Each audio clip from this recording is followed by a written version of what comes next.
Hello dear friends, कैसे हैं आप सब? कैसे चल रही है आपकी प्रिपरेशन?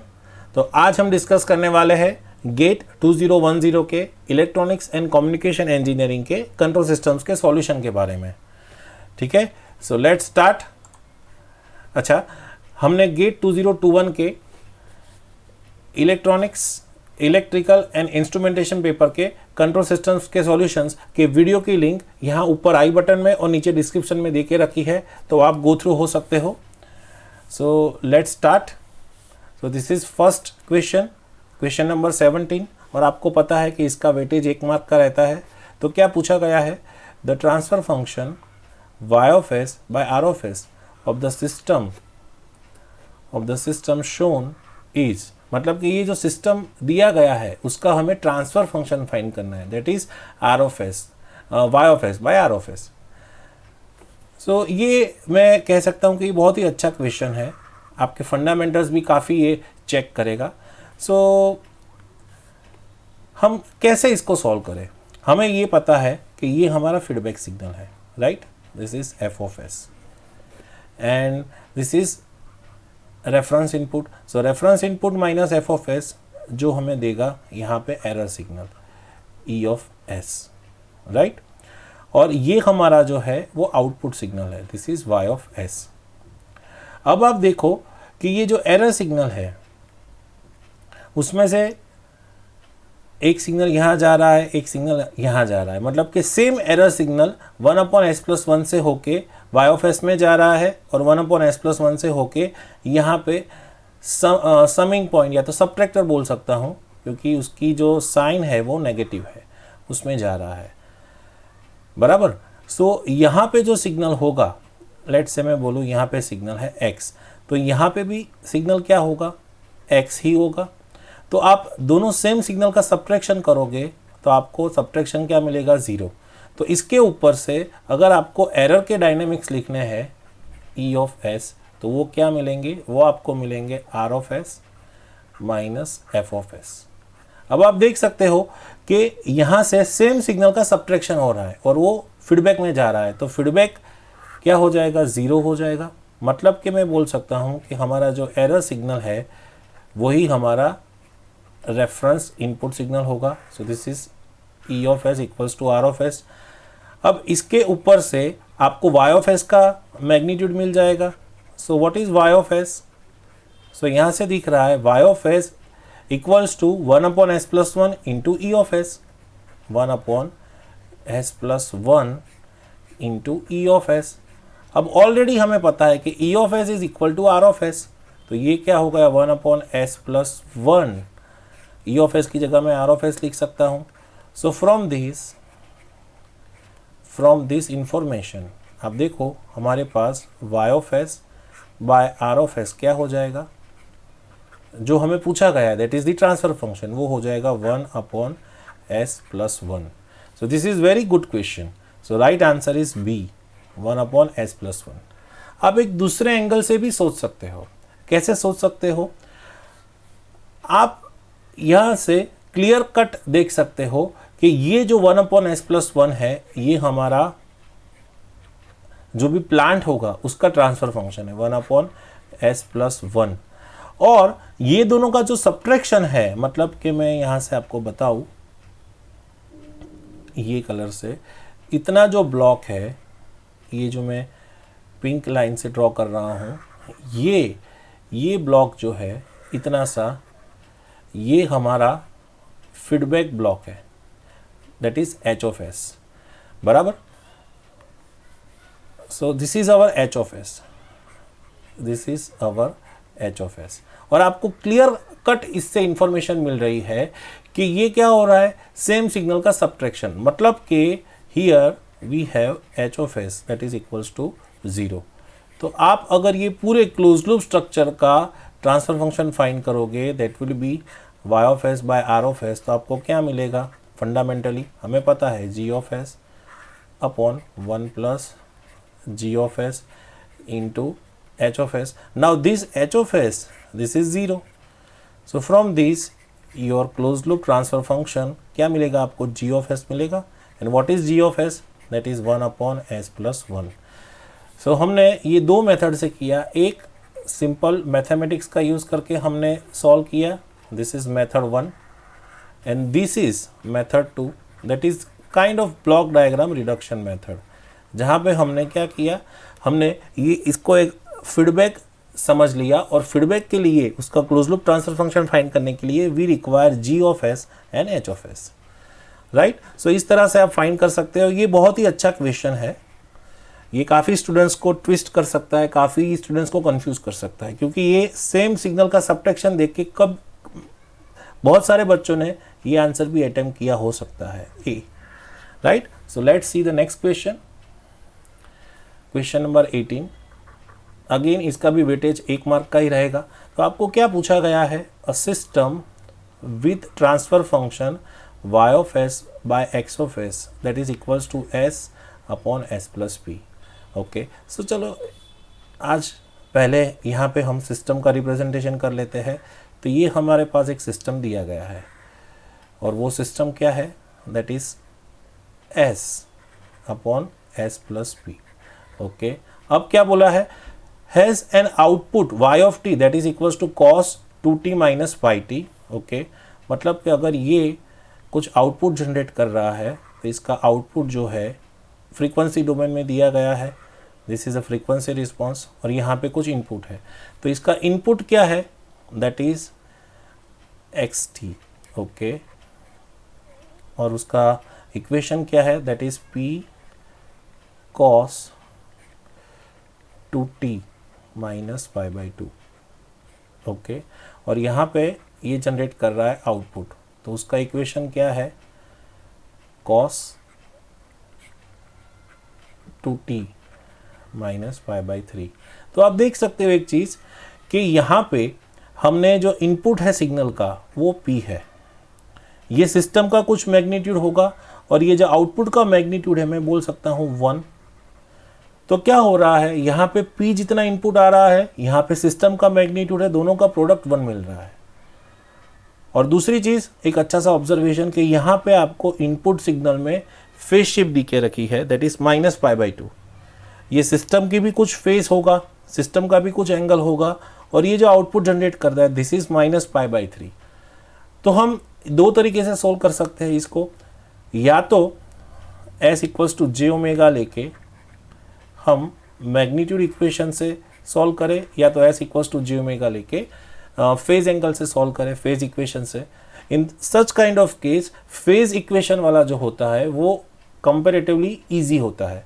तो चलो हम क्या करते हैं, इसको हम स्टैंडर्ड फॉर्म में ले लेते हैं। Let's say this is a cos omega T plus theta 1 बराबर। ना ये जो है ये सिस्टम में जाता है, ये सिस्टम को हम बोलते हैं पोलर फॉर्म में magnitude angle theta, right, this is the system. और ये कुछ आउटपुट जनरेट कर रहा है, let's say this is b cos, now frequency is same omega T plus theta 2। तो आप, मैंने जैसे बताया, आप मैग्नीट्यूड कंपेयर करके भी कर सकते हो एंड फेज एंगल कंपेयर करके भी सॉल्व कर सकते हो। तो चलो हम फेज एंगल से सॉल्व करते हैं। तो आप देख सकते हो फेज इक्वेशन क्या आएगा, इसके ऊपर से फेज इक्वेशन हमें क्या मिलेगा, यहाँ पे जो थीटा 2 जनरेट हो रहा है that is the output angle, that is equals to theta of, मतलब कि system angle plus theta 1, right. Now theta 2 का कितना दिया है हमें, minus pi by 2, so this is minus pi by 2, minus pi by 2 is minus 60। Okay, now theta means system का angle, system का angle यहाँ से क्या मिलेगा, s upon s plus p है, तो ये मिलेगा 90। हम अगर थीटा की बात करें तो 90 माइनस tan इनवर्स क्या मिलेगा, omega by p। Now omega is what, यहाँ पे हम ये दोनों को अगर कंपेयर करते हैं तो हमें ओमेगा मिल जाएगा 2 रेडियन पर सेकंड, राइट। तो हमारे पास, मैं थोड़ा सा इसे यहाँ ले लेता हूँ, तो हमारे पास ओमेगा इज़ 2 रेडियन पर सेकंड। तो यहाँ पे अगर हम ओमेगा की वैल्यू पुटअप करें तो ये क्या मिलेगा हमें, theta 90 minus tan inverse, this is omega 2 by p। तो ये हमें सिस्टम का एंगल मिल गया, बराबर। सो इसकी वैल्यू यहाँ पे पुट अप करें. So system angle is 90 minus tan inverse 2 by p. And now what is theta 1? Theta 1 is, if we compare these two, so theta 1 is minus pi by 2, means minus 90. तो you see this minus minus will cancel out, ये minus यहाँ से और यहाँ से cancel out हो जाएगा, तो tan इनवर्स यहाँ जाएगा तो tan 60 होगा. तो यहाँ पे हमें मिलेगा 2 by p that is equals to tan 60. Now tan 60 कितना होता है, that is √3. So from this your p equals to 2 by √3, right? So this is your answer. So हमें क्या आंसर मिलेगा, B is the right answer.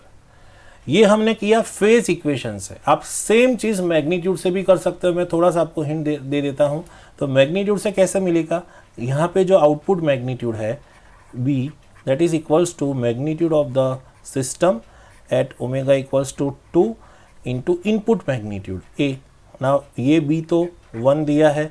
What is the magnitude of system? अगर इसका magnitude find करोगे that will be, अगर omega equals to 2 है तो ये मिलेगा 2 upon square root of 4 plus यहाँ पे p square,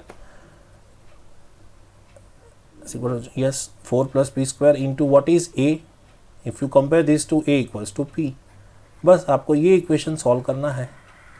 if you solve this you will get same this p equals to 2 by √3. So choice is yours. आप कोई भी या तो मैग्नीट्यूड इक्वेशन से कर सकते हो, मैग्नीट्यूड इक्वेशन राइट, या तो फिर फेज इक्वेशन से सॉल्व कर सकते हो. So let's see the next question. Again this is 19 number question, means 1 mark weightage. So अब इसमें क्या पूछा गया है, for the asymptotic Bode plot, Bode magnitude plot shown below, the system transfer function can be. Okay, system transfer function find करना है. सो हम पहले देख लेते हैं. ये स्टार्टिंग स्लोप यहाँ से दिया है. सो ये इस तरह का स्ट्रक्चर है, यहाँ से ऐसे, यहाँ से ऊपर और फिर यहाँ से straight. Now you know what is asymptotic Bode plot. Asymptotic Bode plot मतलब क्या, कि कोई भी सिस्टम का जब हम मैग्नीट्यूड प्लॉट बनाते हैं तो उसको straight line point to point represent करते हैं. मतलब कि हमारे पास ये 2 पॉइंट ले लेते हैं एक्सट्रीम कॉर्नर फ्रीक्वेंसी के और उसको स्ट्रेट लाइन से कनेक्ट करते हैं. This is called asymptotic Bode plot. But asymptotic magnitude plot, अगर आपका एक्चुअल मैग्नीट्यूड प्लॉट होता तो ऐसा हो सकता है, शायद ये दोनों के बीच में बहुत सारे पॉइंट हो सकता है, ऐसे ऐसे ऐसे. So if you connect it like this तो आपको एक्चुअली ऐसे भी मिल सकता है ना. But what we are doing, we are just connecting the extreme 2 points with a straight line. That's why this is called asymptotic and point to point connected magnitude plot. ठीक है. सो चलो अभी प्रॉब्लम स्टेटमेंट पे आ जाते हैं. यहाँ पे हमें कॉर्नर फ्रीक्वेंसी मिलेगी, यहाँ पे कॉर्नर फ्रीक्वेंसी मिलेगी. सो हमारे पास ये फर्स्ट कॉर्नर फ्रीक्वेंसी है 0.1 एंड दूसरी कॉर्नर फ्रीक्वेंसी है 10. Okay, so this is the straight line. तो ये पॉइंट पे के ऊपर मैग्नीट्यूड है 0, राइट. तो ये हमें क्या देगा, value of 20 log k, that is 0. So from this log k equals to 0 means k equals to 10 raised to 0 1. So k equals to 1. तो ये हमारा फर्स्ट ऑब्जर्वेशन है. उसके बाद में ट्रांसफ़र फंक्शन का स्ट्रक्चर. सो यहाँ से हमें g ऑफ s जो मिलेगा वो कैसे मिलेगा. अब आप देखो कि ये स्लोप हमें फाइंड करना पड़ेगा. सो ये जो स्लोप है उसका दिस मैग्नीट्यूड, यहाँ से यहाँ का मैग्नीट्यूड कितना है, दैट इज़ 40 dB. और यहाँ से ये कितना होगा 0.1 और 10. तो ये दोनों को बीच में हमारे पास 2 डिकेड्स है. 2 डिकेड्स मीन्स क्या हुआ, ये स्लोप आप बता सकते हो, ये स्लोप क्या है 0.121 है ना. सो हमारे पास ये स्लोप क्या मिला हमें, यहाँ से यहाँ का, यहाँ से यहाँ का 40 dB पर डिकेड. आप चेक करो, please check. So if you check this, आपको ये स्लोप क्या मिलेगा 40 dB पर 2 decade. Means your slope is +20 dB per decade, and this slope it is constant, means there is no slope, 0 dB per decade. तो आप इसके ऊपर से जो आपका ट्रांसफर फंक्शन का स्ट्रक्चर है वो फाइंड कर सकते हो. वो कैसा मिलेगा, k 1 प्लस ये फर्स्ट स्लोप है ना, फर्स्ट कंट्रीब्यूशन 0 वाला है, तो इसका क्या होगा 1 plus S by omega 1, and यहाँ पे फिर 0 हो रहा है, मतलब कि एक पोल होगा 1 प्लस एस बाय ओमेगा 2. तो if you combine this, your k is 1, your omega 1 is 0.1, so 1 by 0.1 this is 10, so 1 plus 10s upon your second corner frequency is 10, so ये हो जाएगा 1 plus 0.1s. so आप compare करो, if you compare, your A is the right option. यहाँ पे क्या है slope, फिर से मैं बता रहा हूँ, ये 40 dB ऊपर जा रहा है और यहाँ से एक्सटेंड हो रहा है 2 डिकेड तक, तो आपका जो स्लोप हुआ वो हुआ 40 dB बाय 2 डिकेड, मतलब कि 20 dB पर डिकेड. बस एक चीज़ यहाँ पे आपको ये ध्यान रखनी थी. क्लियर? चलो नेक्स्ट क्वेश्चन देखते हैं. Now this is question number 41, मतलब कि we have this 2 marks question.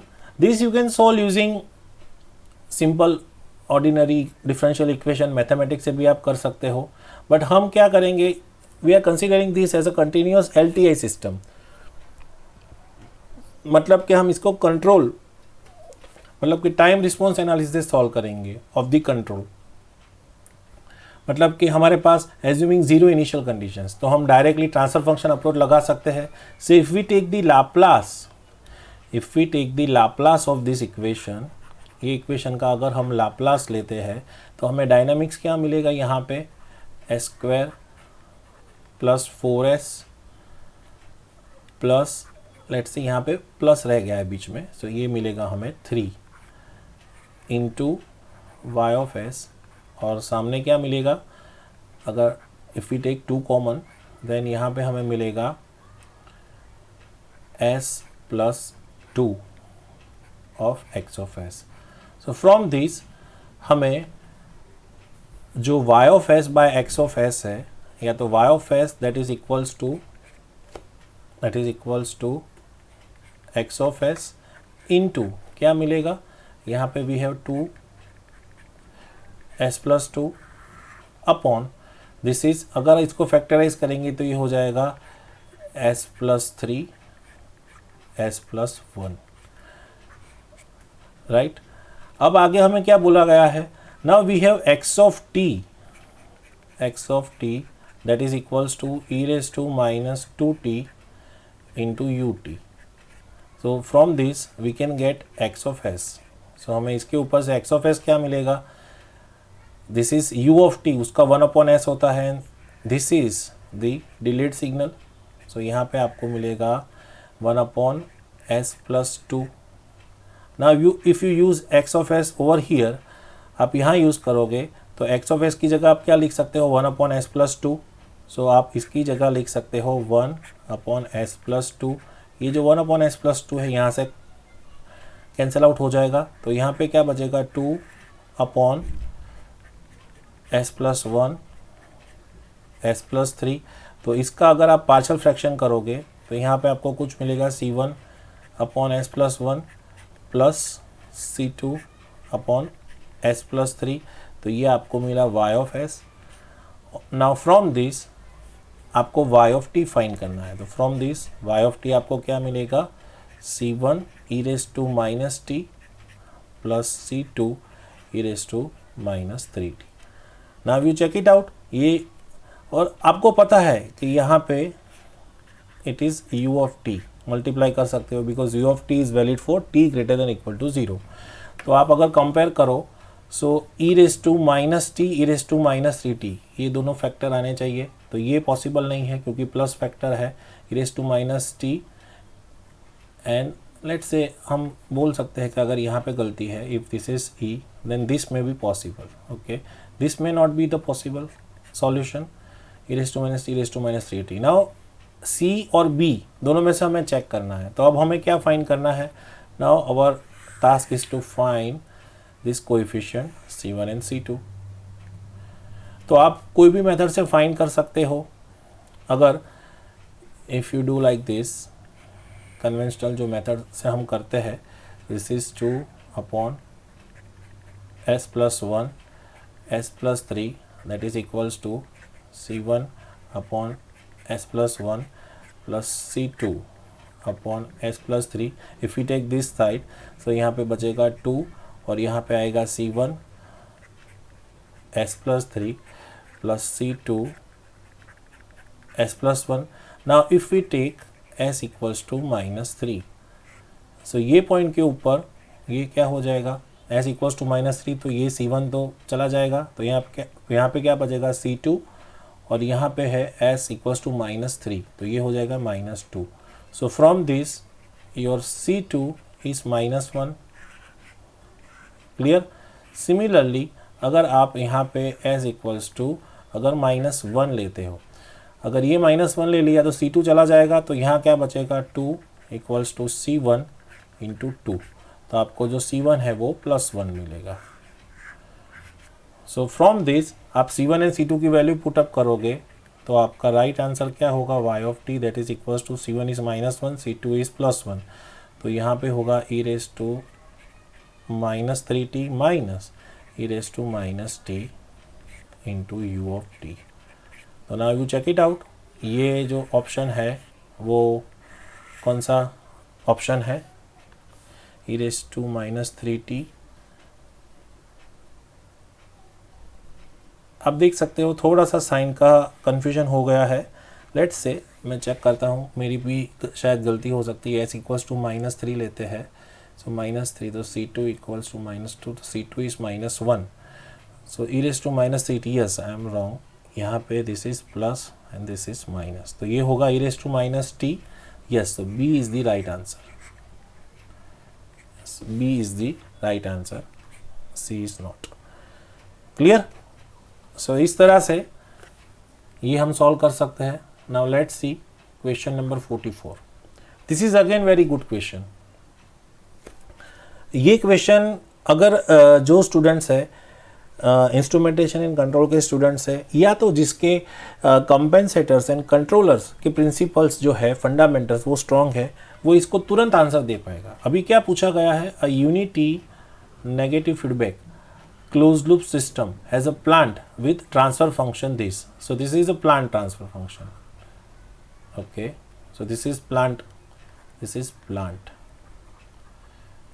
अब ये प्लांट को कंट्रोल करने के लिए we have the controller that is G C of s for a unit set input, ये सेट नहीं होगा, यूनिट स्टेप इनपुट होगा, unit step input, the transfer function of the controller that gives minimum steady state error, minimum steady state error is. तो सबसे पहले तो अगर हम सिस्टम का स्ट्रक्चर ड्रॉ करें तो हमें सिस्टम ऐसे दे के रखी है, इस तरह से है, this is unit step input, यहाँ पे हमारे पास कंपेंसेटर है, this is G C of S, compensator या कंट्रोलर, और उसका सिग्नल जो है वो जा रहा है प्लांट में, this is GP of S, right. और यहाँ से हम लेते हैं feedback that is a negative unity feedback, unity gain feedback.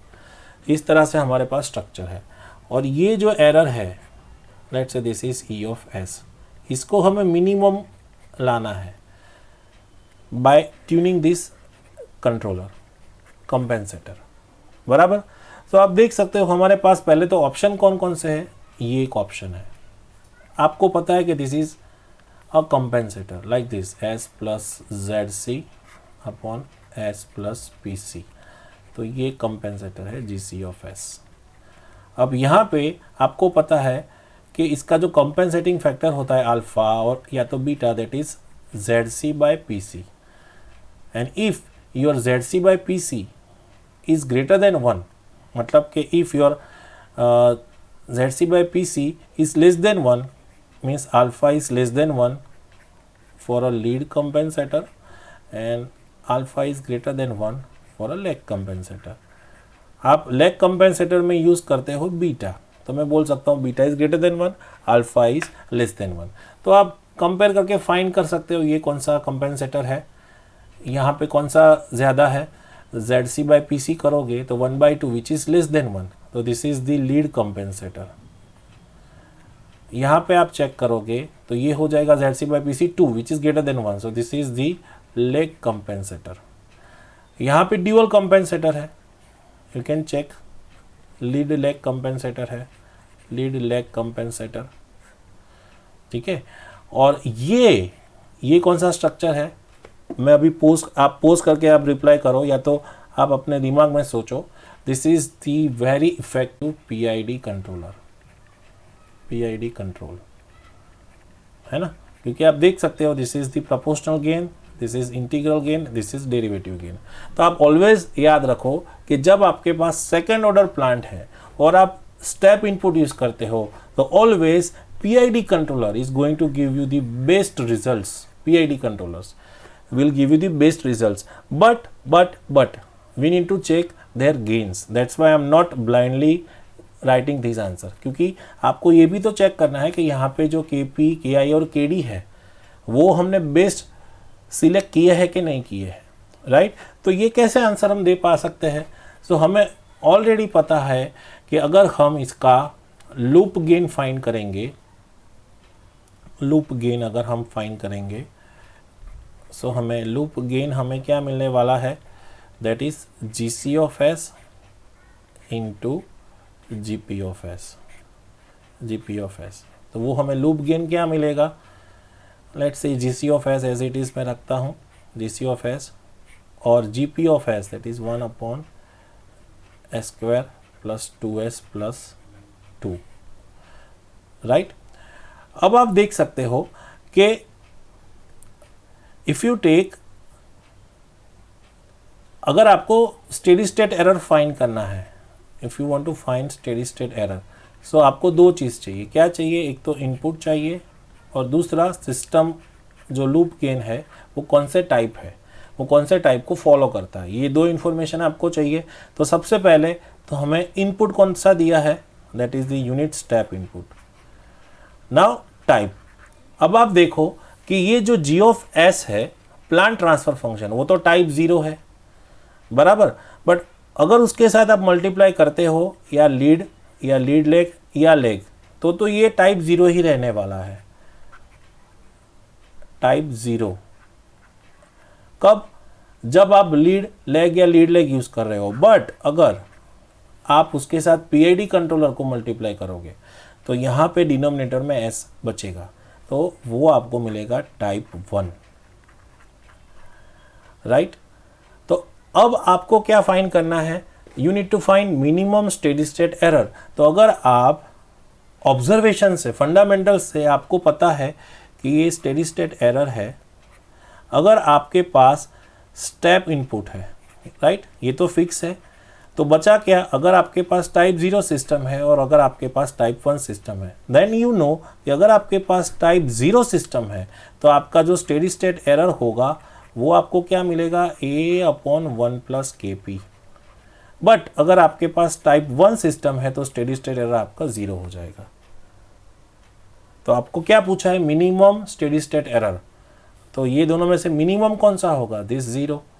सो आप क्लियरली बाय एलिमिनेशन बोल सकते हो ये आंसर नहीं होगा, ये भी नहीं होगा, ये भी नहीं होगा, PID controller is the right answer. क्यों, क्योंकि वो मिनिमम के आपको 0 ही स्टेडी स्टेट एरर दे देगा। Now you see one observation, this will give you 0 steady state error irrespective of KP, KI, KD। कब, जब आपके पास स्टेप इनपुट है और आपका प्लांट जो है वो क्या है, type 1, clear. So D is the right option, that is the PID controller. वैसे मैंने फंडामेंटली भी आपको बताया कि लीड लेग कंपेंसेटर्स होते हैं वो फेज शिफ्ट या तो थोड़ा सा माइनर एम्पलीफिकेशन को सेट करने के लिए या तो नॉइस को रिमूव करने के लिए यूज किया जाता है। बट PID कंट्रोलर्स जो प्लांट का पूरा स्टेबिलाइजेशन लेके उसका पूरा कंट्रोलेबिलिटी को कंट्रोल करने के लिए यूज किया जाता है, ठीक है। Now let's see, I think this is the last question, yes this is the last question. So ये इसमें this is the common data question, means आपके पास एक ही स्ट्रक्चर दिया है और उसके दो क्वेश्चन है। तो हम क्या करेंगे, यहाँ पे क्वेश्चन नंबर 50 डिस्कस करेंगे, क्वेश्चन नंबर जो 50 है वो यहाँ डिस्कस करेंगे, और नेक्स्ट पेज पे we will discuss question number 51। So let's first discuss question number 50। So question number 50 में क्या बोला गया है, हमें ये जो सिग्नल फ्लो ग्राफ दिया है यहाँ पे, सिग्नल फ्लो ग्राफ, उसके ऊपर से सिस्टम का स्टेट स्पेस मॉडल फाइंड करना है। So very easy. तो आपको इस तरह से कोई भी सिग्नल फ्लो ग्राफ दिया है, तो अगर आपको स्टेट स्पेस फाइंड करना है तो the common procedure is this, आप ये जो बीच में नोड्स दिए हैं u एंड y के बीच में, this is input and this is output, right. तो इनपुट और आउटपुट के बीच में जो नोड दिए हैं उसको आप डिनोट कर दो x लेके। So if I am taking this as x bar, I am considering this as let's say x1। अगर ये x1 है और यहाँ पे इंटीग्रेटर है, तो किसका इंटीग्रेशन x1 होगा। सो मुझे यहाँ से ऑब्जर्वेशन से पता चलेगा कि इफ मेरे पास x1 डॉट है तो उसका मैं इंटीग्रेशन करूँगा तो मुझे x1 मिलेगा, राइट। अब let's say this is the canonical structure, तो x1 dot equals to x2 होता है, मतलब कि अब ये नोड मेरा x2 हो गया, तो किसका इंटीग्रेशन करूंगा तो मुझे x2 मिलेगा। So definitely if I do integration of x2 dot then it is going to give me x2। तो आपको सारे नोड्स स्टेट वेरिएबल फॉर्म में आपको मिल गए। अगर आपको इसके ऊपर कोई डिटेल वीडियो चाहिए, डिटेल डिस्कशन चाहिए, तो प्लीज़ नीचे कमेंट बॉक्स में हमें लिखिए, I will prepare a separate video. मैंने पहले भी कहा है कि आप अगर डिमांड करोगे कि सर हमें सेपरेट वीडियो आप बना के दो फॉर अ स्टेट स्पेस, या तो कैनोनिकल फॉर्म, या तो state variable from this signal flow graph, या तो सिग्नल फ्लो ग्राफ से ट्रांसफर फंक्शन, तो आपकी डिमांड के हिसाब से I will prepare a separate video. तो ये हमारे पास स्टेट्स आ गए, इनपुट आ गए, आउटपुट आ गए। सो फ्रॉम दिस अब हम अगर फर्स्ट स्टेट की बात करें x1 डॉट, तो x1 डॉट के डायनेमिक्स क्या है, अब ये देखो x1 डॉट है, this is x1 dot.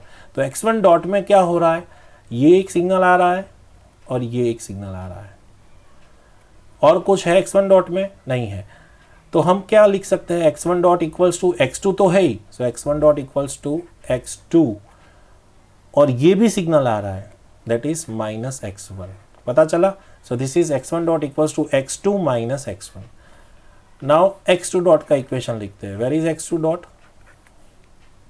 This is x2 dot. तो x2 डॉट पे क्या हो रहा है, ये सिग्नल आ रहा है एंड u में से सिग्नल आ रहा है, तो x2 डॉट की जगह मैं क्या लिख सकता हूँ, x2 dot equals to this is x1 is going inside with -1 gain, तो मैं क्या लिख सकता हूँ, x2 dot equals to minus x1 plus 2 into U. तो ये मेरे स्टेट इक्वेशंस हो गई। अब मुझे लिखना पड़ेगा आउटपुट इक्वेशन y। तो आप देखो y इक्वल्स टू मैं क्या लिख सकता हूँ, 0.5 into X bar. So I can write y equals to 0.5 into X bar. Now what is x bar, your x bar is the combination of x1, ये देखो x bar is combination of this signal plus this signal which is x2। So मैं लिख सकता हूँ x bar equals to x1 plus x2। तो ये क्या हो गया, 0.5 x1 प्लस x2। सो ये देखो इसके ऊपर से हमें स्टेट स्पेस नहीं मिल जाएगा। सो हमारा जो स्टेट स्पेस का इक्वेशन है वो इस तरह से रहता है, x1 dot x2 dot that is equals to A matrix into x1 x2 plus B matrix, this is B matrix into U, y equals to एक ही आउटपुट है C matrix into again x1 x2, और यहाँ पे कोई feed forward matrix नहीं है क्योंकि उसके लिए आपको y एंड u का रिलेशन चाहिए। y में देखो u नहीं है, लेट्स से हम बना देते हैं, let's say this into u। Now you fill the blanks, ये जो ब्लैंक है वो फिलअप करो। तो x1 dot is x2 minus x1, तो यहाँ पे क्या होगा, माइनस x1 मतलब कि -1, और x1 dot equals to x2, तो ये 1 हो गया। एंड अगर ये दूसरा फिलअप करना है तो x2 dot is -x1 and x2 के साथ कोई रिलेशन नहीं है तो ये 0 हो जाएगा, और u के साथ x1 डॉट का u के साथ कोई रिलेशन नहीं है एंड x1 डॉट का u के साथ नहीं है, x2 डॉट का 2u है तो ये 2 हो जाएगा। क्लियर। फिर y इक्वल्स टू क्या है 0.5x1 प्लस 0.5x2 तो ये क्या होगा 0.5x1 0.5x2 और y का u के साथ कोई रिलेशन नहीं है। तो ये देख के आप यहाँ ABCD में से ऑप्शन चेक करो तो कौन सा ऑप्शन सही है। आप पहले तो ए से आप ये दोनों को रिजेक्ट कर सकते हो, ये नहीं हो सकता, ये नहीं हो सकता। नाउ सी -1 1 -1 0 ओके 0 एंड 0.5 है यस, तो only D is the right option. So for 50 your option number D is the right option. Clear. तो ये देखो आपको क्या मिल गया, स्टेट स्पेस मिल गया। This is the state space model.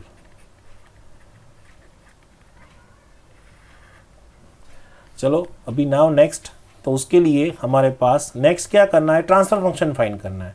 तो उसके ट्रांसफर फंक्शन फाइंड करने के लिए हमारे पास क्या होना चाहिए, हमारे लिए स्टेट स्पेस मॉडल हमारे पास अवेलेबल होना चाहिए। तो इसको मैं कॉपी कर लेता हूँ, add to the new page. Okay चलो ये स्टेट स्पेस है। चलो विदाउट सीइंग द ऑप्शन भी हम कर सकते हैं। कैसे, तो हमें पता है कि ये जो मैट्रिक्स है this is our A matrix, this is our B matrix, this is our C matrix. So to find the transfer function हमें कबड्डी खेलना होगा। क्या खेलना होगा, कबड्डी। मतलब क्या है कि अगर कोई भी स्टेट स्पेस को आपको ट्रांसफर फंक्शन में कन्वर्ट करना है तो you just need to do C S I minus A inverse C A B kabaddi. Clear. अब आपको पता है आपके पास ए मैट्रिक्स है तो इसके ऊपर से आपको एस आई माइनस ए मिल जाएगा। So what is S I minus A, तो एस आई माइनस ए करोगे तो ये होगा S plus 1, this will be -1, यहाँ पे +1 और यहाँ पे s। तो आपको इसके ऊपर से इसका डिटर्मिनेंट मिल जाएगा एस आई माइनस ए, तो वो क्या मिलेगा आपको s² + s + 1। तो ये आपको डिटर्मिनेंट मिला।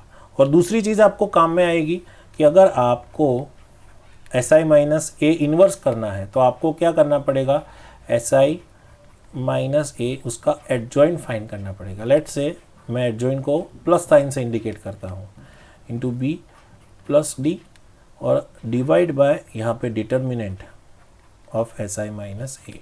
Now you know this D is 0। Now S I minus A तो ये है, उसका आपको एडजॉइंट फाइंड करना है। तो इसके ऊपर से हम अगर एस आई माइनस ए का एडजॉइंट फाइंड करते हैं, एस आई माइनस ए उसका एडजॉइंट, तो वो क्या होगा, कैसे हम कर सकते हैं, 2x2 मैट्रिक्स में इट इज़ वेरी इजी। ये डायगोनल जो है उसको आप स्वैप कर दो, तो यहाँ पे s आ जाएगा, यहाँ पे s + 1 आ जाएगा, और ये जो ऑफ डायगोनल है ये दो, उसकी आप साइन चेंज कर दो, तो ये +1 हो जाएगा, ये सॉरी +1 तो है ही, तो ये -1 हो जाएगा और ये प्लस हो जाएगा। तो आपको एडजॉइंट मिल गया, बस ख़त्म। सो अब आप क्या करो, टी ऑफ एस फाइंड करो, वैल्यू पुटअप करो। सी आपके पास क्या है, दिस इज 0.5 और यहाँ भी 0.5। अब आपके पास एडजॉइंट क्या है, this is s1, this is -1 s + 1, और आपके पास b क्या है, b इज 0 2 और d तो 0 है, जिसे मैं नहीं लिखता। और डिवाइड बाय आपको क्या मिलेगा, divide by determinant that is s² + s + 1। So let's say first multiply this two, तो ये दोनों को मल्टीप्लाई करेंगे तो क्या होगा, हमारे पास 0.5 और 0.5 बचेगा, और ये दोनों का मल्टीप्लिकेशन क्या होगा, this is 2x2 and this is 2x1, तो 2x1 मिलेगा हमें। तो ये क्या मिलेगा हमें, s × 0 + 1 × 2, तो हमें 2 मिलेगा, राइट। यहाँ पे -1 this row this column, this row, this column. So -1 into 0 0 and s plus 1 into 2. तो ये हमें मिला 2 into s plus 1, right?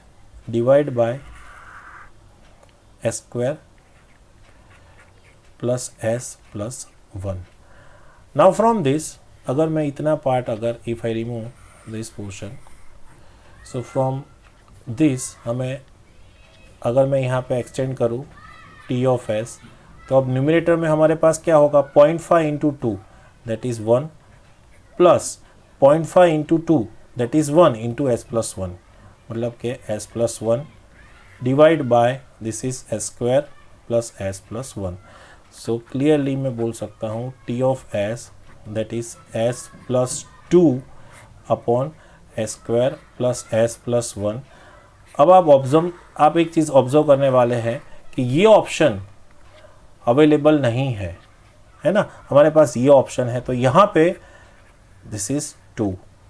So actually this option could be right if यहाँ पे s प्लस 2 होता. मतलब कि यहाँ पे ये तो सरासर फॉल्स है, बट यहाँ पे अगर प्रिंटिंग मिस्टेक होती और s प्लस 2 होता तो ये सही रहता. बट यहाँ पे ये भी गलत है क्योंकि s प्लस 1 दिया है. So right answer would be s plus 2 upon S square plus S plus 1. अगर आप इसका सॉल्यूशन देखोगे तो उन्होंने ये जिसने भी अटेम्प्ट किया होगा ये इक्वेशन, उन सबको पूरे मार्क्स दिए होंगे. ठीक है. सो यहाँ पे ये options wrong options, right, wrong options. But आपको मेथड तो पता चल गई और पता चल गया कि this is the right answer. So यहाँ पे yes we have completed GATE 2010 का इसी पेपर का कंट्रोल सिस्टम सॉल्यूशन.